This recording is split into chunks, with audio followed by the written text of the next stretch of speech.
Good evening, everyone. Thanks for being here. My name is Sammy, and I hope if you're in Ann Arbor right now, I hope you had some time to be outside today, or maybe still outside. And today we'll be hearing from Blain Snipstal on agroecology for the people, for life, and forever. And the introduction song was Die Hard by Kendrick Lamar.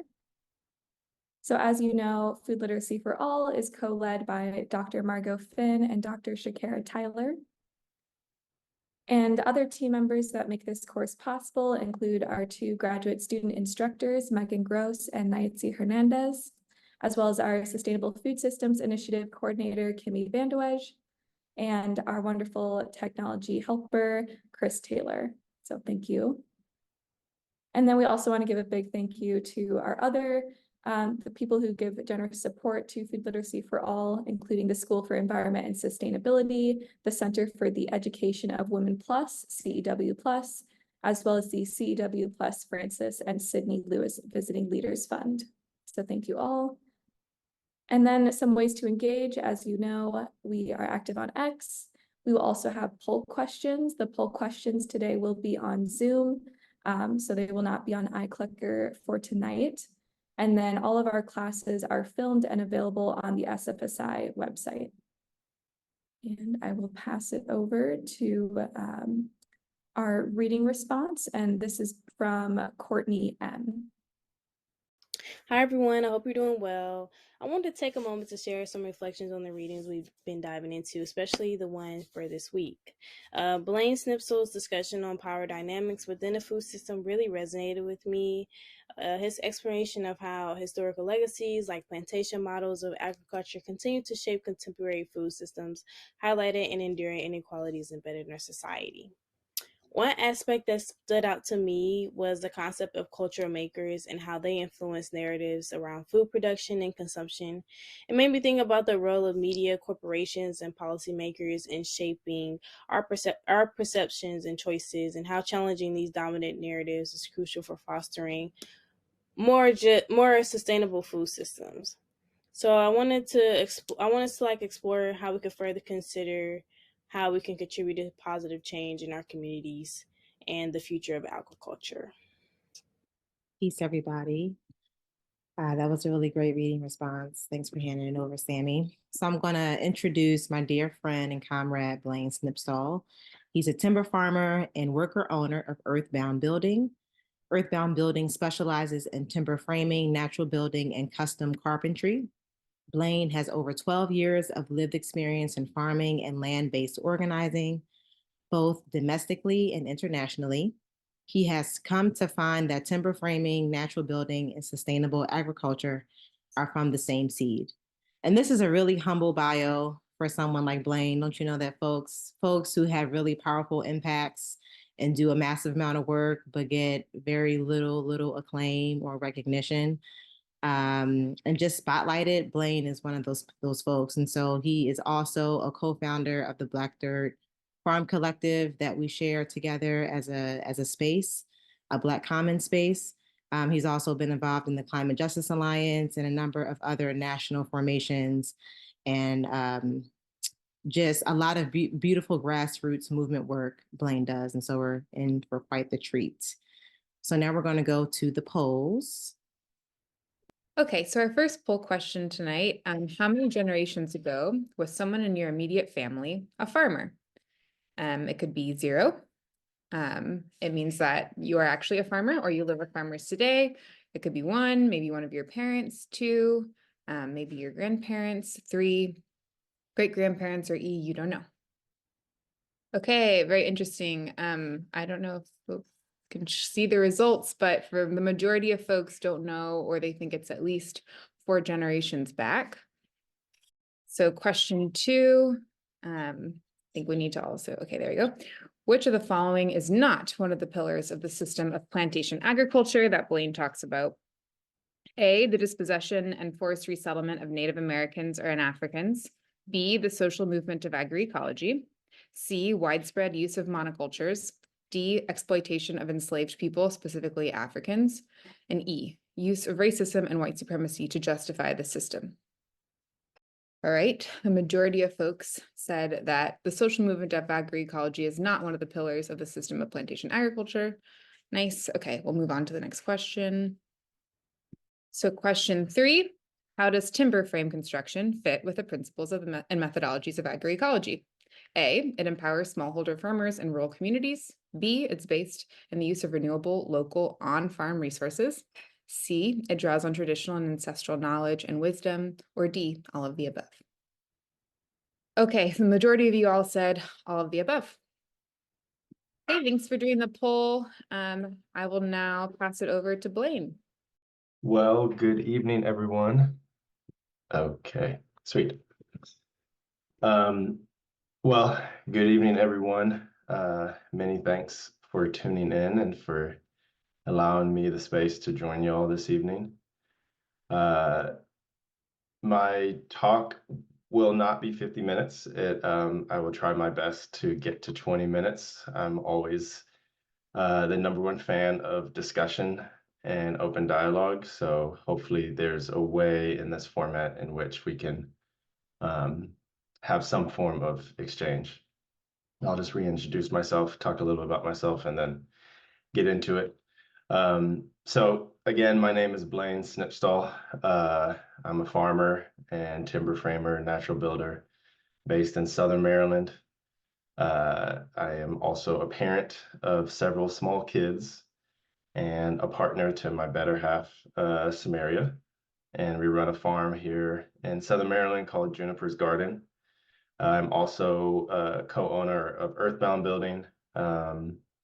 As said before, our main specialty is timber framing. We actually just got back from a trip in California, working with Urban Tilth, since we are both members of CJA, and helping them develop their new farm in North Richmond. So if anyone is in the Bay, definitely go check them out in North Richmond. They're one of the most amazing organizations I've ever come across. My presentation is centered around agroecology for people, for life, and forever. And this is actually a slogan that came out of the 2015 International Agroecology Encounter in Florida that was hosted by the Farm Worker Association of Florida and several other La Via Campesina members, I guess almost a decade ago. And this was one of the slogans that came out of that event that, to me, best encapsulates the heart energy and the life force of the voice of the people that are advocating and constructing agroecology from the ground up and out. Before I go into it, I just want to lay a few things out. And also say that this is the eve of Eid, and I am not to break fast until 8 o'clock, so I may get a little slow or bounce around, so please excuse me because I haven't eaten in many, many hours. And it's a particularly auspicious occasion because this is one of the first times in recent history in which there was a solar eclipse in the midst of Ramadan. So give thanks to that. And then I also want to bring our awareness to the context of genocide that we all people on the planet find themselves thrusted within. That's genocide both on the African continent through various civil conflicts, and then most notably, of course, the Israeli occupation, the 100-year occupation of the traditional or historic Palestinian lands. And so I just want to take a brief moment to just sit in silence to reflect on the immense human tragedy that we all are witnessing and are experiencing.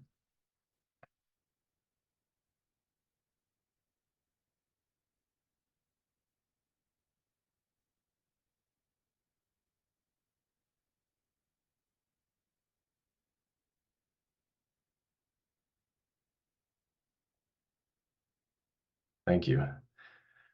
So much of my work in community is guided by the ancestors and our relationship to the land, historically and contemporarily, and our relationship in the cosmos. And so I want to also give thanks to the Creator, to the sacred. It's an auspicious context we find ourselves in, living on this rock that we call Earth, hurtling through space at thousands of miles per hour, hurtling around a sun, and that sun is swirling around another unknown mass in our known universe, and everything is constantly expanding. And yet there are the most rarest of unique conditions for life on Earth. And if for nothing else, agroecology and the process, or the radical process, to revalorize our relationship to land is in a way paying homage to this sacred energy that moves through all of us. And it's something that needs to be protected. And unfortunately, in our social context today and over the past 500 years, is something that needs to be fought for. And agroecology sits right in that. And so Gloria Richardson, she is one of the elders from SNCC, the Student Nonviolent Coordinating Committee. And I had the opportunity to learn from her many years ago. And she shared a quote that essentially changed my life, changed the way I thought about my relationship between work and life. And it reads, "We had to realize that our own liberation must be tied to the work that we are doing." In that I cannot participate in work that isn't transforming me as a person and also transforming the community I'm a part of. And that work also needs to be a part of a broader transformation process, so that my work, the things that I do with my body, my calories, my spirit, is feeding future generations. They're not separate from this historical future continuum that we exist in. Everything is integrated. And so for me, that is why my life is very much grounded in the land and nature and working within communities. And so it's just some of these pictures here are from recent experiences over the last year or two. The one in our screen bottom left is a picture of our farm. It's actually an older picture. The farm has grown significantly since this picture was taken. The one in the middle is a agricultural practice of mixing in livestock to actually eat bugs and any like lower foliage within a certain time window before you actually start harvesting for food safety concerns. And then the picture on the right is an image of a gentleman holding a watermelon in overalls, Black farmer, done by an artist elder named Miss Carol in our community. And art is so central to all of life, but in particular to the cultural work that I have the opportunity to be a part of.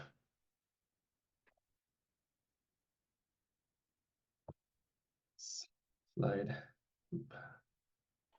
Right.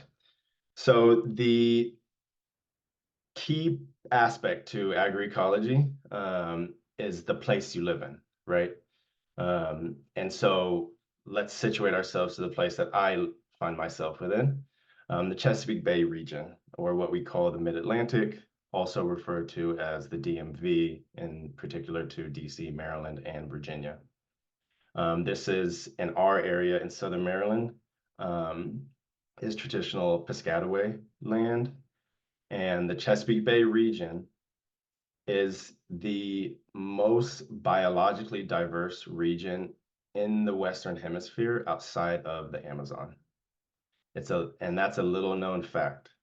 There's 3 major biological biomes in the Western Hemisphere that contribute to the overwhelming majority of biotic and biotic life and flora and fauna. Amazon obviously being one of them. The Central American region between Nicaragua, Costa Rica, and Panama is the next big block. And then the Chesapeake Bay region. The Chesapeake Bay region stretches from southern New York State all the way down to northeastern South Carolina. So it encompasses a huge swath of the East Coast. It is home to every tree species in North America outside of the redwoods and the sequoias and madrones. It is home to roughly 45% of the lower vertebrate species in North America, as well as home to roughly 50% of the migratory bird species. And that list goes on and on and on and on down the lower flora, fauna, food chain, if you will. So it is one of the most rich waterways, and coincidentally has some of the most polluted waterways in North America. I live next to the Patuxent River, which is the lowest ranked. So it has the highest level of pollution, and that's number 7 of the most polluted waterways in the state of Maryland alone. And so this is a beautiful part of the country, but this is a little bit a part of the context that we find ourselves within. And again, agroecology is very place-based, and so knowing where you are ecologically and socially and politically is crucially important. Right. So for roughly the past 15 to 20 years, within the broader agricultural context, there's been a Black agrarian renaissance.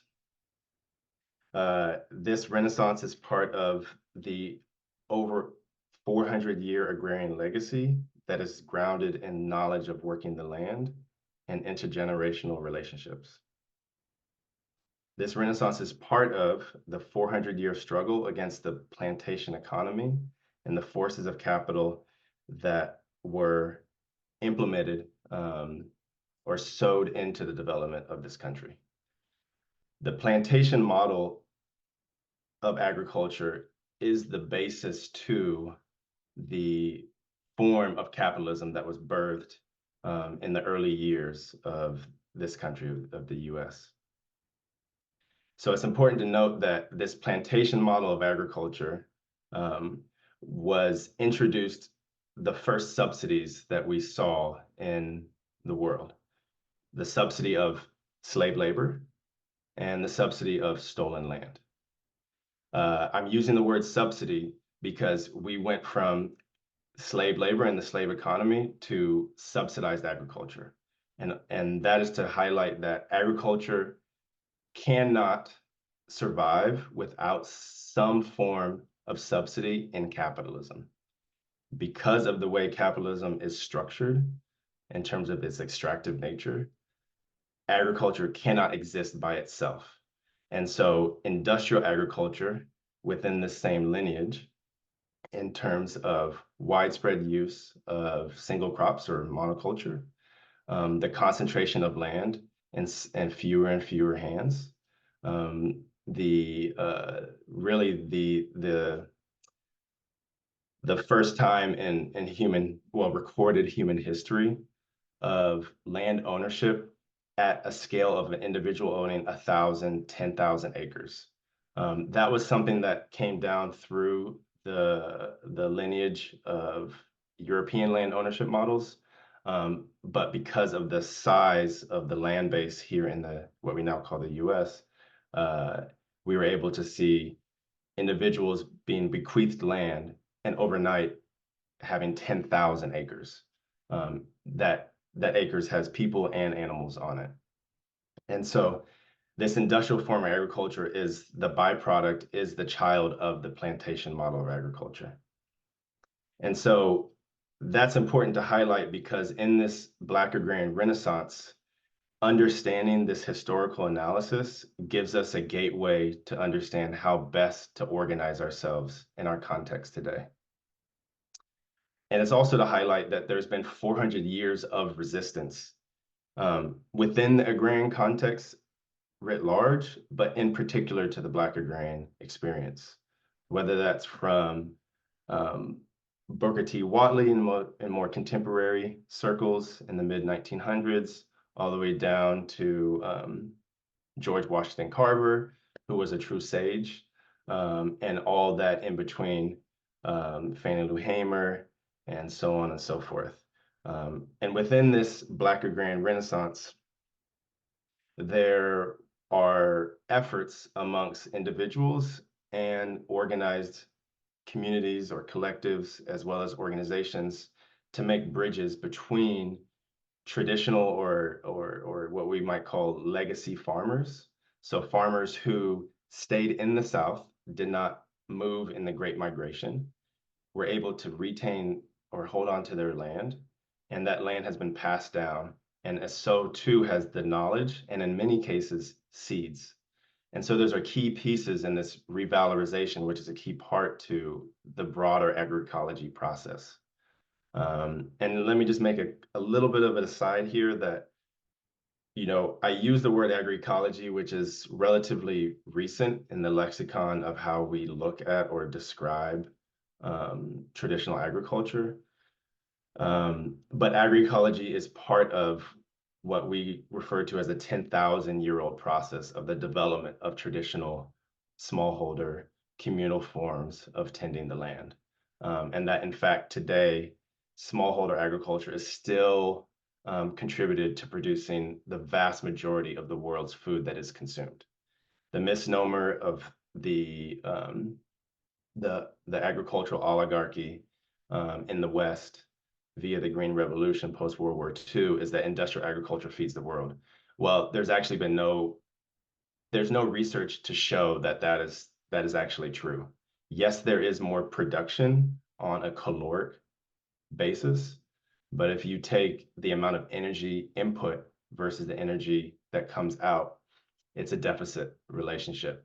And the calories that are produced aren't produced predominantly for human consumption. They're mostly produced at this point for animal consumption, for fuel, and other forms of material byproducts. And food is just an aspect of that. So coming back to this Black agrarian renaissance, key aspects to any form of renaissance, whether it's a cultural renaissance or an intellectual renaissance, if you will, are the development of and the proliferation of new concepts. And the word new isn't quite right. It's new in the sense that it's a synthesis that is particular to a contemporary moment, but it speaks to a historical perspective on, in this case, an agrarian relationship and a process. And so to that effect, the Black Dirt Farm Collective, we uplifted the concept of Agroecology. And Agroecology essentially was, the inspiration was a love note to, to Black folks who were looking to reconnect with the land through agriculture, but they do not come from families who were farmers in their most direct lineage, maybe their parents or even their grandparents. And we wanted to stay away from calling those folks new and beginning farmers, because that creates a cultural disconnection from the fact of the agricultural genius that Africans brought to the US, and then thus the foodways that were developed that influenced the predominant foodways across the US as it developed. And so Agroecology was that encapsulation, and I'll just read the definition here up on the screen. A form of art, movement, practice, and process of social and ecological transformation that involves the re-evaluation of our sacred relationships with land, water, air, seeds, and food. It re-recognizes humans as co-creators that are an aspect of the planet's life support systems, values the Afro-Indigenous experience of reality and ways of knowing, cherishes ancestral and communal forms of knowledge, experience, and lifeways that began in Africa and continued throughout the diaspora, and is rooted in the agrarian traditions, legacies, and struggles of the Black experience in the Americas. Another reason why within this broader context of this agrarian renaissance, new cultural concepts are vital, because there are individuals and communities that may be engaging in a various shared struggle or experience. And unbeknownst to them, they're part of a broader movement. And so these concepts, in this case, agroecology, can help to be a tentpole or a rallying cry in which people can find themselves within and build relationships, because ultimately that's what we're talking about, is vehicles to help us increase our level of social organization so we're more resilient in the face of this 500-year process and resistance to colonial domination, capitalism, and all forms of oppression. Oh, we can do that. Okay. I didn't know I could click my arrow on the keypad. So anyways, this is going to get a little bit heady here. There's a lot of words here, but I promise there's pictures after this. So I wanted to highlight, because we're in a little bit more of an academic setting, the key aspects of the Black agrarian renaissance. These are actually aspects that are present or prevalent in all forms, all different sectors of the broader agrarian dynamic. There has been a broader agrarian renaissance taking place across the country over the last 20 years. We've seen this in both urban and rural spaces. And so, yes, I'm specifically talking about the Black agrarian renaissance and some key dynamics to tease out. But I'm sure as we go through this, folks will see or identify, like, oh, if you might not be of African descent or identify as Black, but you'll still see these dynamics present potentially in your community or in the process, or the things you have thought about how to rematriate to the land in a collective fashion. So I'm not going to go through all of these, but there's two, really big buckets. There's cultural and social dynamics, which could be a whole course. And we've done entire events specific to that. And then there's practical dynamics. Those are the hard, tangible things that are in the flesh, in the senses, in the sensory world. The thing I want to highlight on the cultural and social dynamics is around the revitalization of the traditional and ancestral knowledge and icons. This is really important to Grok, because within this broader context of white supremacy and cultural hegemony of whiteness, for many groups of color, for Black folks in particular, there have been Black codes and strategic societal efforts to disconnect us from our legacy, from individuals, and from moments of cultural greatness. And so it's very much a process for us to, like anybody really, to find a way to love yourself and then in turn fall in love with your people. Your people can be all people, but in this case, I'm speaking to folks of the Black agrarian experience, because you can find that there's a saying from an elder of ours, Baba Usu Bandele, said, "There's nothing new underneath the sun except for the history you do not know." And through the self and collective endeavor of connecting with elders or ancestors and their lived experiences, you begin to uncover all the things that we think are new, but are actually old stuff that is being given new light. And so much of the knowledge of how to tend the land, how to understand agriculture pre-industrial inputs, is sewed into our ancestors, our cultural icons, and traditional, or what we call generational farmers. And so it has been crucial to our agrarian renaissance for folks across the South, nationally, but particularly across the South and the North-South here, to find those farmers, study with them, hear their stories, have fireside chats, help them as they need. Same with traditional organizations or historic organizations like the Federation of Southern Co-ops, Mississippi Association of Cooperatives, Southwest Georgia's Farmer Cooperative, so on and so on, and newer organizations like SAFON, the Southeastern African American Farmers Organic Network. These are all efforts to build a continuum so that this knowledge, this information, and these resources can move to help our process moving forward, and also to save the land.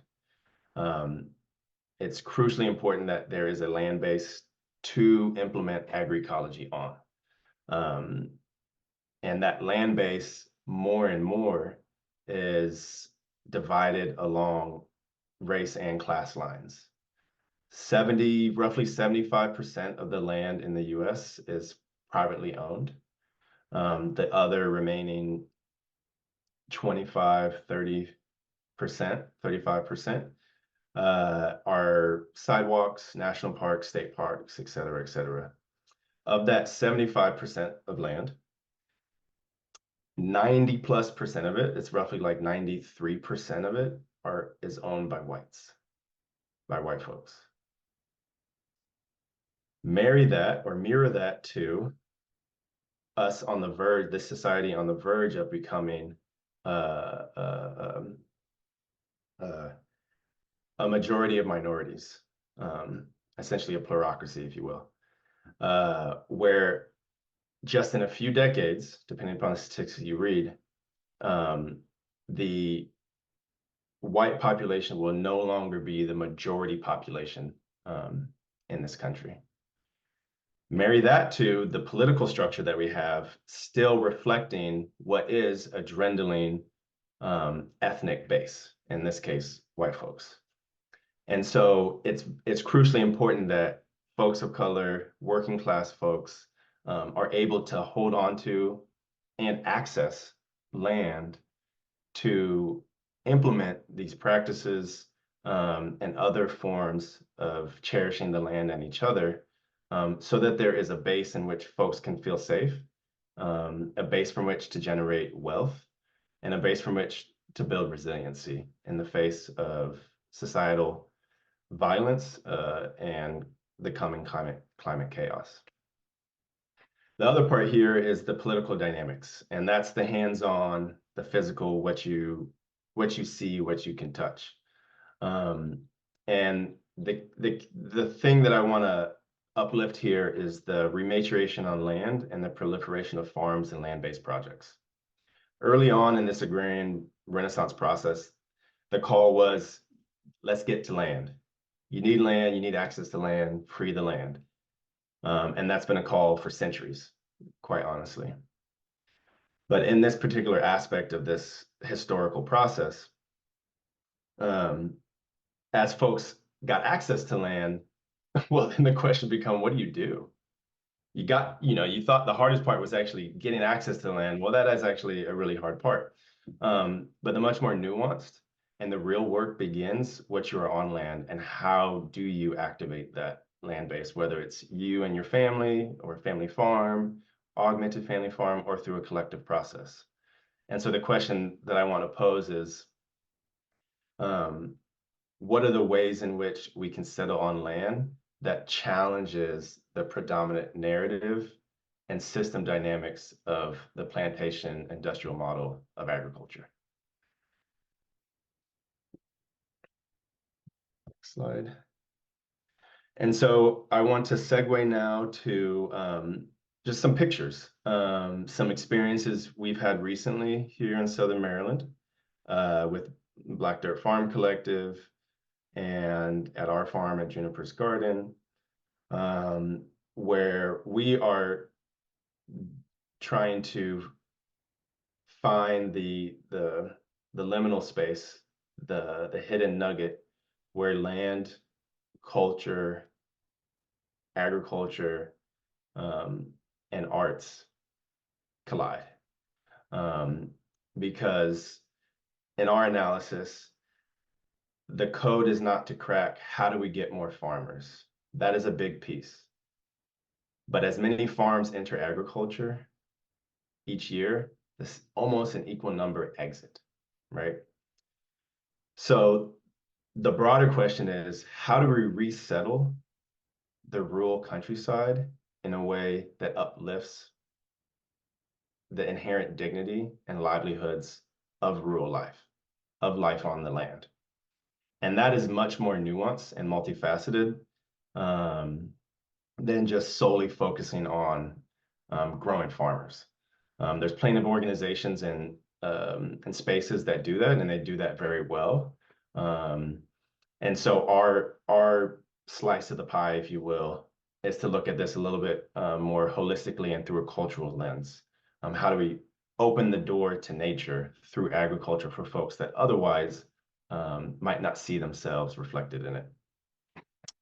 And so these are just some images from an event that was called Oasis in the Woods, where we held a 2-day arts festival on the farm, where folks, there were 5 artists that did installations in the forest so that people could see their relationship grow in the forest in a way that highlights the inherent beauty of our forests here. And so these are some of the images here, and on the right is, or screen right, is mullein, which is just a wonderful plant. Next slide. And then these are images from the Watermelon Festival hosted by the Black Dirt Farm Collective, as well as some images from Oasis in the Woods. On the left here are just our, I forget what that's called, trail sign, if you will, as people came to the event. You know, it just shows where things are. The image in the center is what we call, what did she call that? A nap portal. Shakira knows me well. I am not one to take naps. I do enjoy my leisure and resting.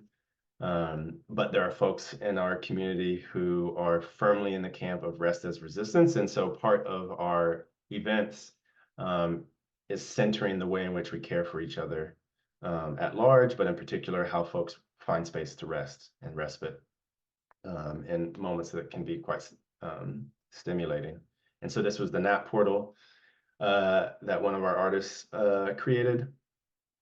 And then on the right is actually my daughter, Junie, just smashing watermelon, which is funny because for years she told me she didn't like watermelon. But every year I always see her eat watermelon. So it's a funny game that we have.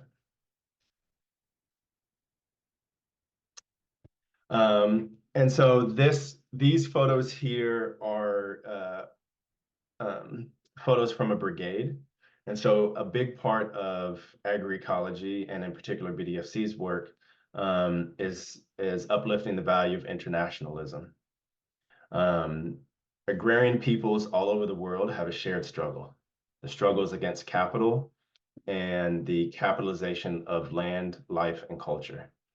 And so there has been a concerted effort over millennia, but in particular in the petroleum age, in the last 20 to 40 years, of farmers from around the world exchanging with each other to share strategies, to share production techniques, to share energy, to share smiles, to share food. And so we have been a part of that lineage that was uplifted through La Via Campesina. And so these are pictures of a brigade we had prior to some of our events last year, where we had farmers from La Organización Boricua in Puerto Rico come up and join us for several weeks working on, I think we went through 3 or 4 different farms on various tasks. And so it's just a beautiful moment because you discover, when you can work the land and drip sweat with other people from around the world, how much more in common we have than differences we see. And that is crucially important, particularly for moments where you find yourself in isolating agricultural work. You can remember these moments. You can find the face of Josue or Isabel or Pamela, and you can hold them in your heart as the day rolls on and it gets harder, knowing that they are working on their land in their community in another part of the world, doing the best they can to make change in their way. And additionally, there's always scheming in these moments. We always are trying to find opportunities and moments to deepen our analysis and to deepen the relationship so that we're strengthening each other's organizations and strengthening each other's farms. So that farms and the organizations that surround them are institutions that need to be protected and supported to allow the future we all need to land, because that future is coming. It's whether it's going to come abruptly or it's going to find a soft landing in these spaces that we're attempting to create and generate. So again, this is the Watermelon Festival. You got to have fun. And so we had a watermelon eating contest. Watermelon, two things on watermelon. It is quite possibly the blackest food out there, apart from collard greens. And it is the symbol for the Palestinian resistance. And so this happened in August. This was 2 months before October 7th took place. So unbeknownst to us, we did not know that the significance that the Watermelon Festival eventually would have, given the shift in the political context in the longstanding Israel and Palestine conflict. So here we're having a watermelon eating contest. You cannot use your hands, so you just got to slather your face on it. And it was just a beautiful moment to see so many folks just find joy through this fruit, this delicious fruit. And so on the right is Victor and Anna, and they had never seen a watermelon this size, so this was a treat to share with them. And so I wanted to uplift these photos and these images and ride this rift because it's just so important to see that the work that we do through joy can liberate our spirits.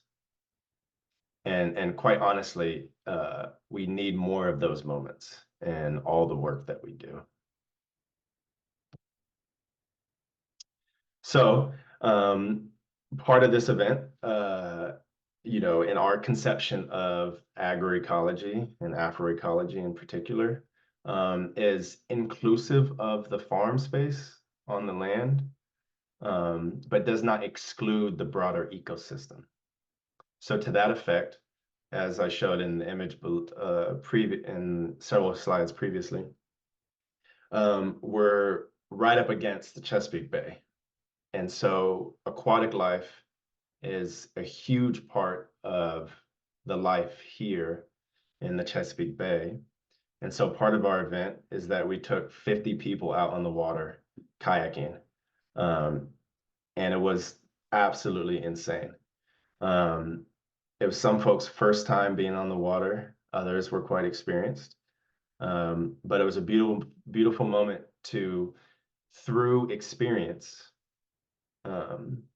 and cultural experiences, bridge the divide of the farmscape and the water.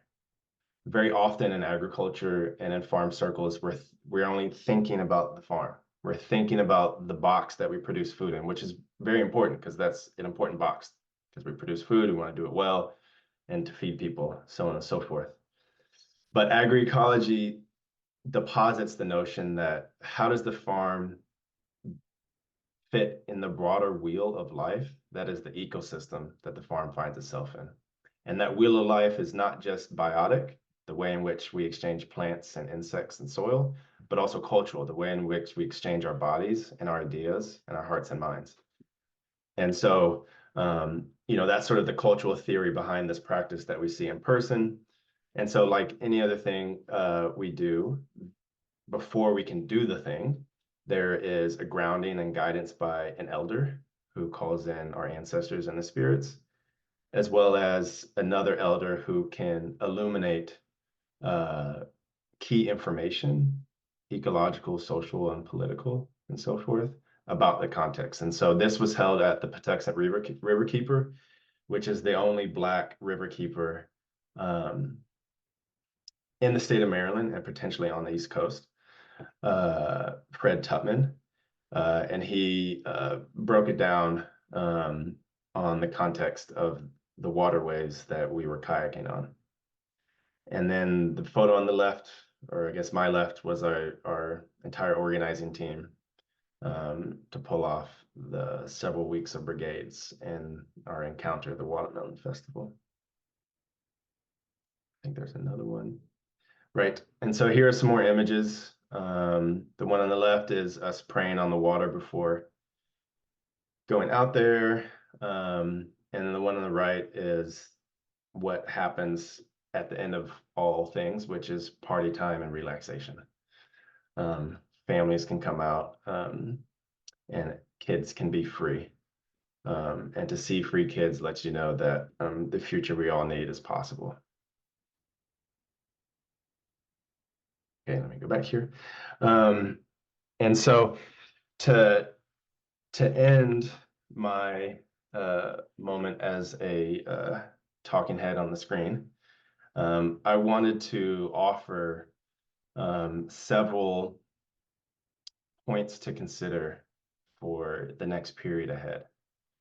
The movement in front of us, the context in front of us. These are points that are a synthesis of our efforts in this agrarian renaissance, but also my personal experience bearing witness to all the things that we have been able to accomplish and see. I want to lift up that resiliency as a core organizing methodology and principle for agrarian communities and peoples at large. As I've highlighted before, we are part of this broad continuum of this 500-year process of resistance and of life. And what our ancestors have shown us, regardless of their color, creed, or orientation, is that to survive and to thrive, we must be resilient. And I want to really drill down on this because in today's context, in the post-COVID era, it is crucially important that we find ways to increase the level of resiliency in ourselves and also in our communities. That's physical resiliency with infrastructure, with buildings that are grounded in nature, that recycle resources, with our minds and hearts to be open to different ways of being, to be open to difference, and in our organizing strategies, to be agile, to be able to adapt to ever-changing situations, and to prepare ourselves for the coming climate catastrophe in this sixth epoch, the sixth greatest mass extinction on the planet, in the planet's history or known history.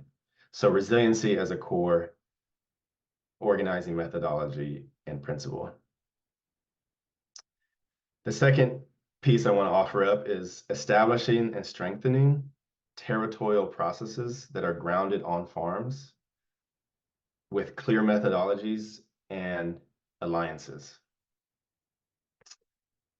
It's very important for us to have spaces where folks can feel safe to debate, to dialogue, to disagree, and also to work together and to enjoy each other. We need more of those spaces that are based on the land, in nature, so that nature doesn't take a back seat, but is the surround sound in which we find ourselves doing things as humans. The third piece I want to lift up is building cross-cultural exchanges on seeds, cultural practices, farm practices, and our analysis on power, which is ever evolving. This third piece is constant. It has been happening for much of this 10,000 year history of humans engaging in agricultural endeavors. But it's particularly important now in the face of ever increasing modernization and privatization of seeds, land, and intellectual property in the agricultural commons. And so more local seed banks, more seed exchanges between farmers, cultural practices being shared, and the way in which power is being constructed around us, either within our organizations or against our organizations or against us as a smallholder farming community. And that's from a scaling out perspective in your most like local space, but also building alliances in a scaling up manner through national organizations or regional organizations that are engaged in higher level policy or organizing efforts. The fourth piece I want to lift up is engaging in a broad merging or alliance with climate justice movements. Climate justice movements and spaces, like any other space, has great victories and challenges. And given the current political moment, there has been a shift of resources being poured into climate-based efforts, whether it's from the federal government, which can be critiqued, of course, or in the nonprofit or private sectors. And the climate justice space has been very good at amplifying their analysis and being very well organized, and very much is focused in the urban setting, although there are many rural or peri-urban climate justice organizations, and the South has a deep legacy in climate justice organizing. Predominantly, though, most climate justice spaces are in and around urban areas, whereas the agricultural dynamic or the agrarian space themselves, and how it can be protected. And so the merging of these two spaces through various efforts, whether local or national, provides a lot of opportunity for cross-pollination in both ideology and cultural practices, but also in resources and opportunities to expand our perspective on the way in which these two dynamics interact with each other. The fifth and my final point to uplift, which is for me the most important point as I get older, is we need to have more parties, y'all, and collective moments for celebration of life, culture on the land, and in community. We need to hold space for joy and happiness to be front and center. If we do not have joy and pleasure in the work that we find ourselves in this particular work, the struggle against the real forces of oppression will be that much more demonstrative or challenging for us to navigate. We need to be able to find laughter in the hardest moments, to see someone else and find joy in seeing someone else, to be happy in sweat dripping down your face while there's dirt under your fingernails. More opportunities for parties. Like, how many of us party? I mean, I know I party a lot, but I'm sure a bunch of people party too. But we need more parties. They don't just need to be like ragers, but parties in which you can be your full self. Families can be around. There's good music. Or if there's not music, there's good conversation and people are making music or sharing food. Whatever it is, joy and the celebration of life can't be lost. Because if that's lost, the forces of capital and the broader system of oppressions have won half the battle. And our ancestors all over the world have shown that finding that joy and that resiliency is at the heart of many of our cultures. and we need to hold on to that candle, that light within, so that it can get brighter in some of the darker days that are to come. And so I'll end it there. I went longer than 20 minutes, but thank you all for listening, and I hope this was helpful in some form or another. Yeah, that was phenomenal. So phenomenal, Blaine. Sintaji is now joining us for this post Hey, presentation brother. as usual. He's the usual in the space, so say what up. What's up, brother? So we have some questions rolling in. That was such a dynamic presentation, and I appreciated the trip down memory lane. So let's jump right in because we have a short of 20 minutes left. So are you ready? You get in it? This is a question from an anonymous attendee. How do we intentionally incorporate resiliency and rest in our personal and work lives within the system that prioritizes work? And this comes on the heels of the last few comments, which is really nice. All right, I'm just reading it here.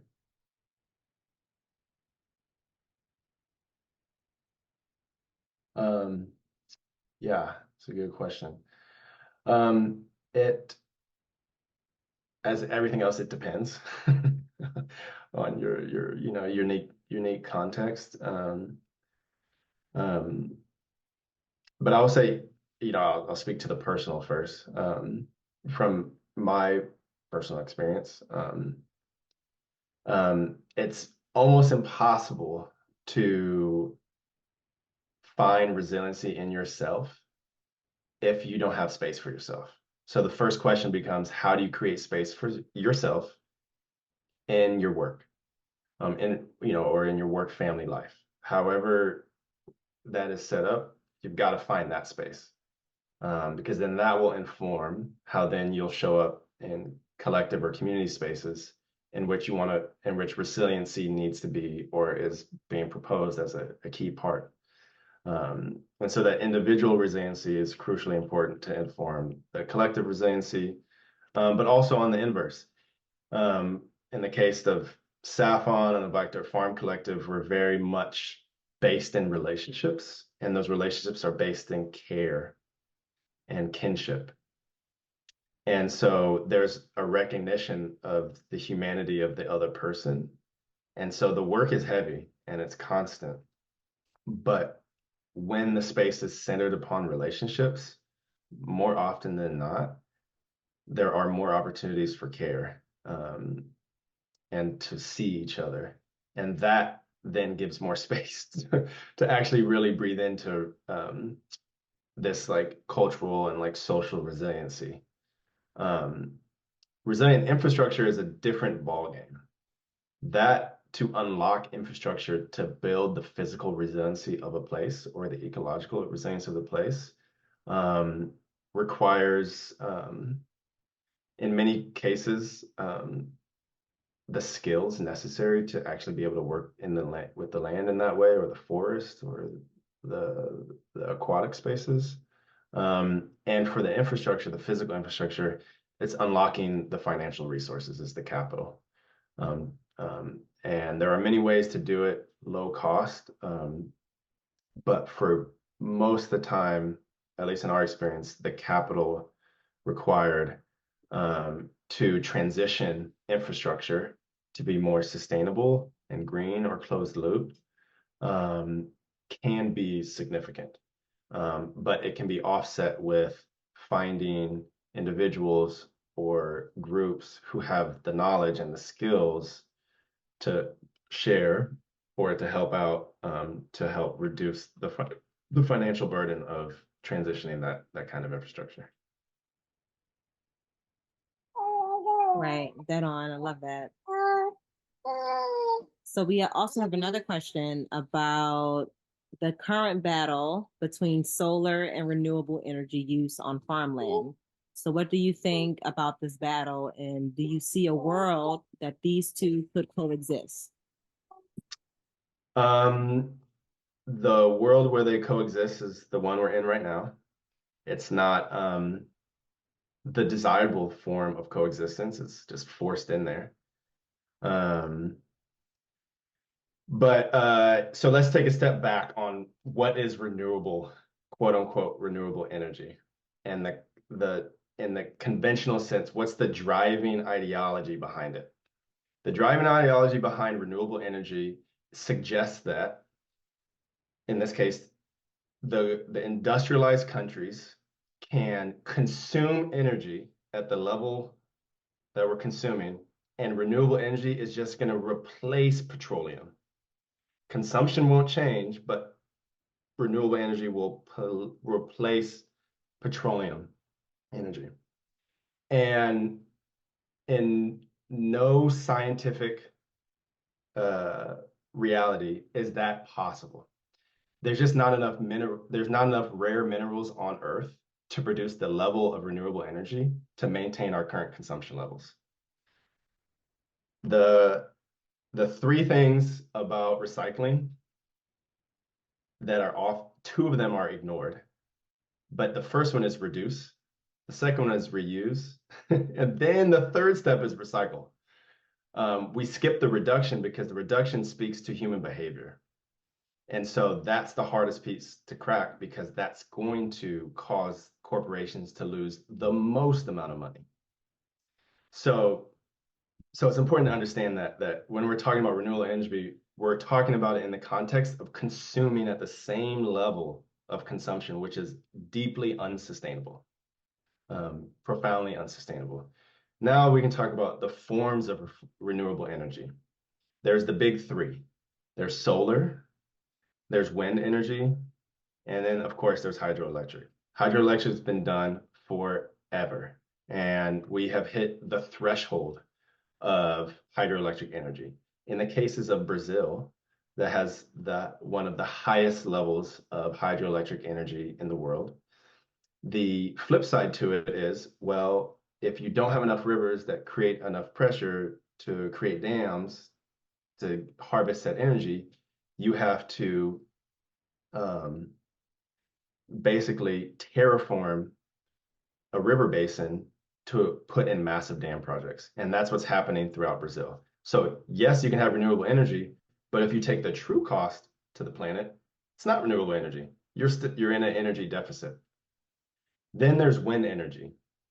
Wind energy is a conundrum.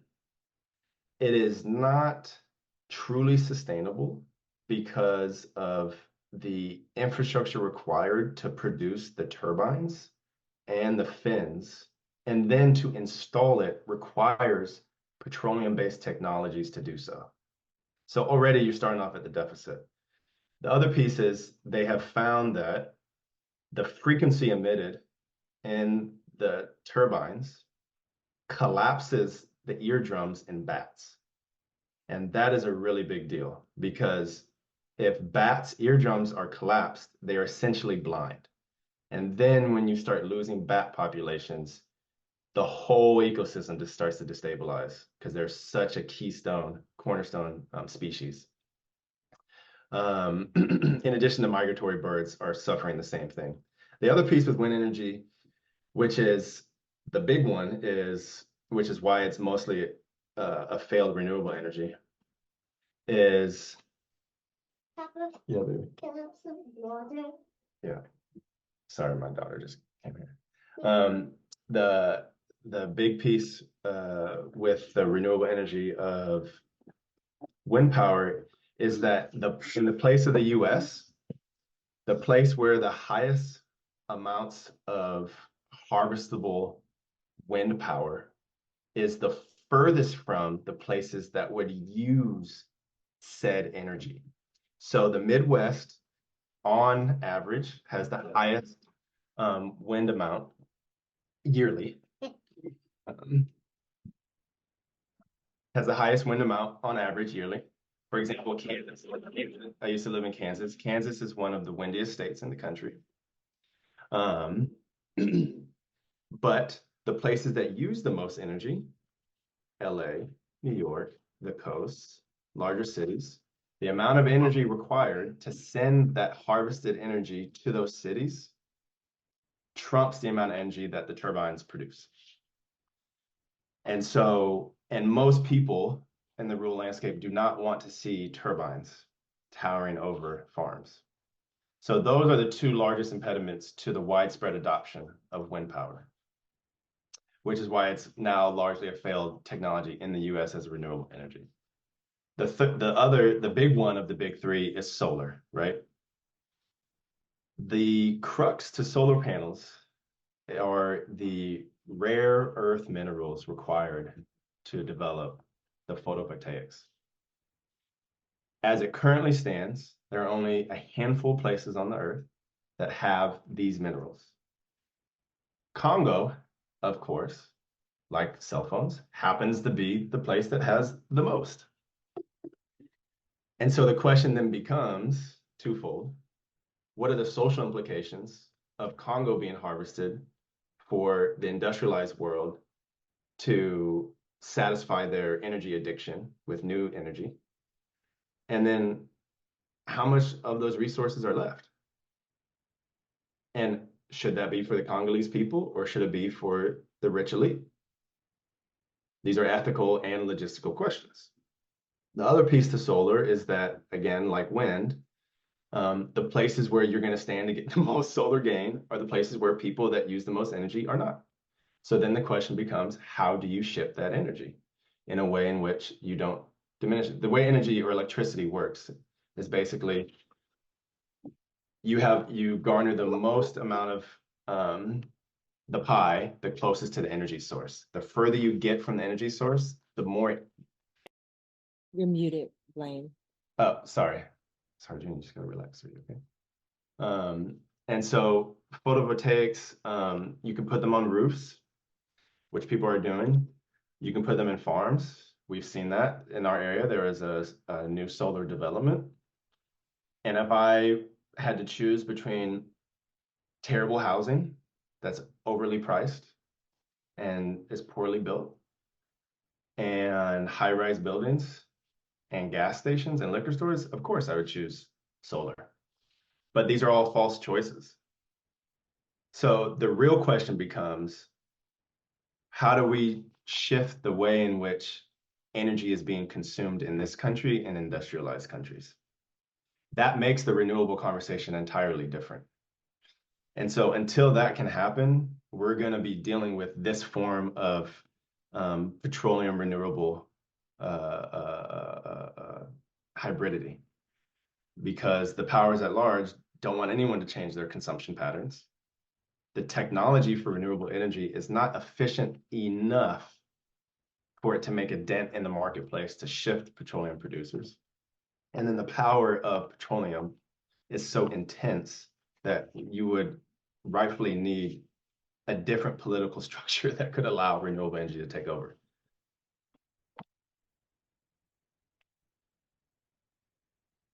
Yeah, thank you for that. Such a in-depth, very, very detailed response, which I learned a lot just in that very brief response. Thank you. And my homie, my comrade in Detroit, Jasmine, loves it as well. She gave some air horns and fire. So there's actually a whole movement in Detroit around straw bale builds. And so if you wanna if you wanna connect with us on the straw bale revolution in Detroit, I would love to, let's fly you out. I would love to connect you with folks. There was just a build out on Sunday. So Oh, sick. yeah. So we have one more big question from one of our GSIs, Megan. Her question is, what has your work in coalition with Organización Boricua, or rather other agroecologists across the water, taught you about what territory, strategy, and power mean in the global fight against the capitalist imperial food regime? And what are the opportunities for coalitional strategies for land access across communities or even land masses? So I will work my way backwards here. Jenny, can you scoot over just a little bit? So it's a two-part question. I'll answer the second part first. The opportunities are ripe, but they're challenging in terms of transnational or translocal dialogue around land access. The reason that they're challenging is because the contexts are so varied. They are very varied. So in some places, there are, in the case of Puerto Rico, for example, it's an unfortunate territory or colony of the US. So it has this interesting dynamic where there are alternative forms of land access mixed with market forces coming in that are hiking up the cost of the land for development. And in the case of Puerto Rico, they have the junta, which is the Financial Control Board, which is absolutely insane, that essentially has privatized most of the island. But then you look at places like Zimbabwe that had agrarian reform passed in their constitution. The Western powers came in and brought a sanction. Well, it's a complex story, but basically they sanctioned Zimbabwe, which plummeted their economy.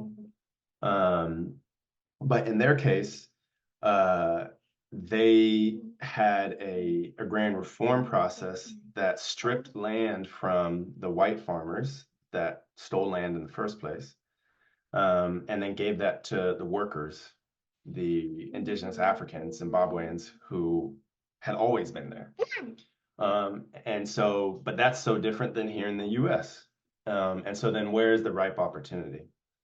Well, the ripe opportunity is being able to listen and understand how these organizations in their unique context addressed their problem with the same goal. We all have the same goal in the sense that we're trying to vie for access to land, to free the land from the market forces, so it can be for people who want to produce food for the people and for people who want to live on the land in harmony with nature.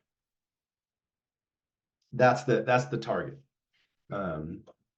Oh, you're doing all your numbers, baby. It's great. Chapter 10. 11. How do you find 11? 2 ones.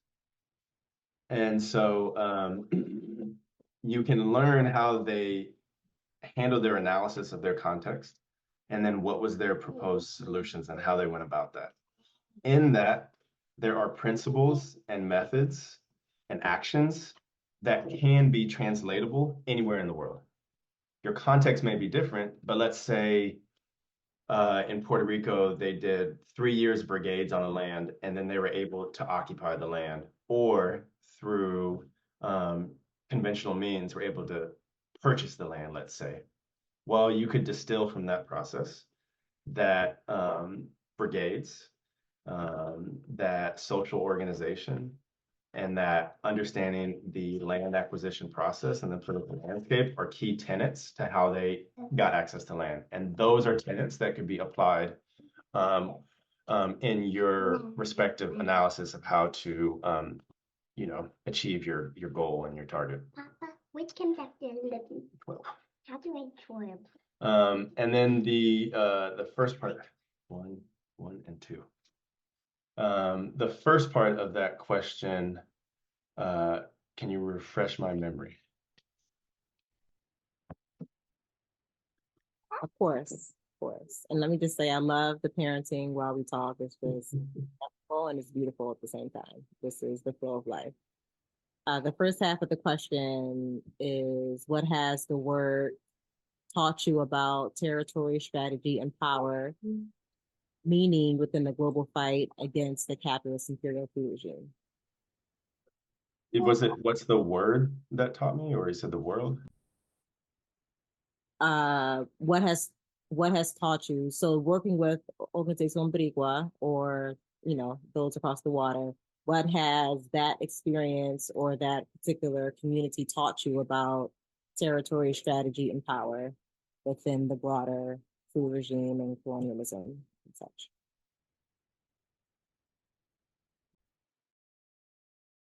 Sorry, you were muting me, sweetie.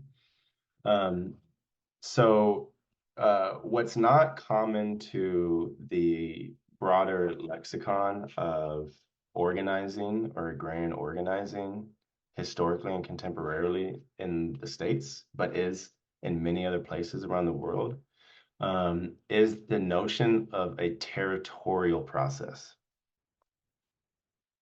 A territorial process is irrelevant of these imaginary boundaries the Western powers have constructed.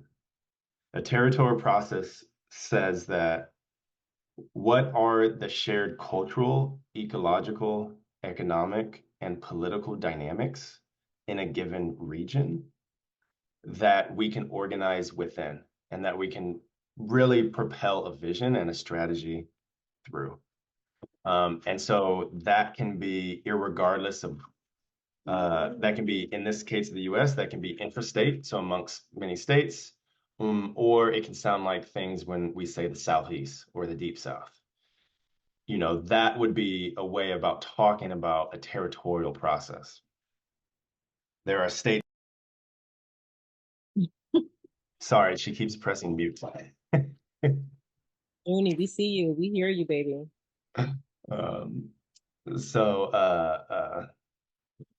First a second. So they, you know, my travels and our exchanges have taught us how important it is to think territorially. Because when you think territorially, it can influence your organizing actions. You can, and the territory doesn't have to be so big. It can just be like across counties, and you can distill out what are the commonalities across those counties. And then based upon those commonalities or those common points, do those present opportunities for organizing and building relationships? I hope that makes sense. That's like an oversimplified way of trying to describe something that is quite involved. You know, in places like, let's say in Central America, through CLOC, which is the Organization of Campesino Organizations. In Central America, it's throughout the Americas, but the example I'm talking about Central America is they have a territorial process centered around agroecology schools. So there's a half dozen schools between a handful of countries, and there is a sharing of methodology around education, pedagogy, around the hows and the whys, and then development of what are called cadres, which are the militant students. And they share those methodologies across the schools, so there is symmetry, ideological and political symmetry between the schools, so that they are helping to propel individuals that could work in the territory throughout different countries, to help the small farmer base or organizations in their context. And so, you know, the list goes on. There's so many different ways that you could broach it, but I find it helpful to think territorially, whether it's hyperlocal territorially or translocal or across states, intrastate or you know, because it allows you to start at a starting place of what are the similarities that connect us over geographic space, versus the antithesis of that, which is our political system, which is what are the differences we can exploit to create more space between people. Nice. Yes. I would love to dig more into all this. These are my favorite things to discuss. So we have to end it there, and I'm going to pass it to Margot for some closing announcements. But thank you so much, Blaine, for your wisdom. Thank you. Really appreciate it. Thank you, baby. Good to see that little baby. I haven't seen his face yet. Look at that.